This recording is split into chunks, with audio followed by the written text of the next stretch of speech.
Hello investors. A very big welcome to Teasy Mandi. I'm your host Moshmi Paul. In this podcast, we help you increase your knowledge in finance related matters and also in your journey as an investor. Today we are going to discuss the changing dynamics in the power sector and newly emerging opportunities. This topic is very vast, so let's divide it into two parts. First, let's try to understand the problem, and then we'll explain the changing dynamics and new opportunities that are arising in the industry. First, let's understand the problem. The power industry mostly works on long-term commitments. It means if you want to purchase power, you need to sign a long-term power purchase agreement with the electricity producers. They are generally referred to as PPA or power purchase agreements. Currently, 89% of the power purchase happens through this type of an arrangement. These PPAs are for ultra long term. Let's say it is a 20-25 year kind of an arrangement.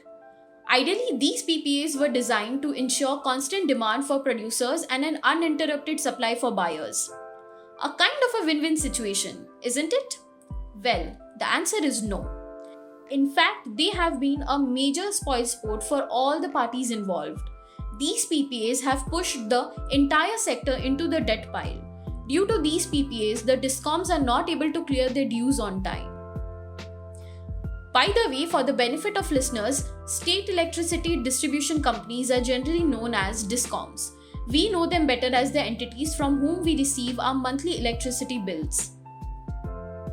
Since these DISCOMs are not able to clear their dues, it is impacting the health of power producers as they are piling up losses year after year. So how exactly long-term PPAs are responsible for that? You might be prompted to ask. Well, let's decode this riddle point by point. First, these PPAs are highly inflexible. Power purchasers or DISCOMs have signed a contract with electricity producers.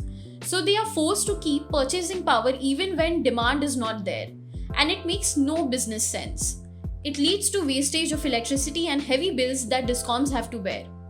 Another major issue with these PPAs is that there is a very little scope of negotiating prices. Now, business dynamics are not static. They continue to evolve and end prices need to be adjusted accordingly. But that is not possible under these PPAs. Hence, DISCOMs are not able to purchase power from another party even if it is available at a cheaper rate. Over the years, this has turned into a vicious cycle. Business of DISCOMs and power producers have failed miserably. DISCOMs are stuck in a huge debt trap, and power generators are not able to recover their money from them. Hence, they are also accumulating losses year after year. As of December 2020, the DISCOMs had pending overdues of whopping rupees 1.27 lakh crore to power generators. Okay. Now it is established that long-term PPAs are a huge problem area. But what is the solution? And let's see what are the new opportunities that we talked about at the beginning of this podcast. Based on their previous experiences, power buyers are now reluctant to sign fresh long-term PPAs. Instead, they are now looking for a short-term kind of an arrangement. With short-term PPAs, they have the flexibility to enter into a contract when there is an actual demand. They can execute a fresh contract on a need-to-need basis. It also helps them with price discovery. In simple terms, they can buy at best available price in the market. So there is a great value migration opportunity happening from long-term PPAs towards short ones. And power exchange like IEX is a major player facilitating such contracts. Preference towards short-term PPA is growing fast. It can be derived from the fact that IEX is rapidly gaining market share in this space. IEX market share has doubled in the last 3 years.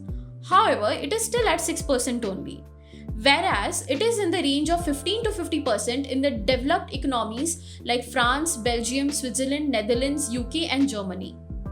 IEX market share is bound to increase further as the companies completing their long-term contracts are unlikely to renew them again. Instead, they would prefer to enter short-term contracts with much more flexibility and business-friendly. So here I've shared a great value migration story that is playing out currently. Do follow our podcast if you find this content useful. And I will catch you again with another exciting topic in our next episode. Till then, please stay safe. Goodbye.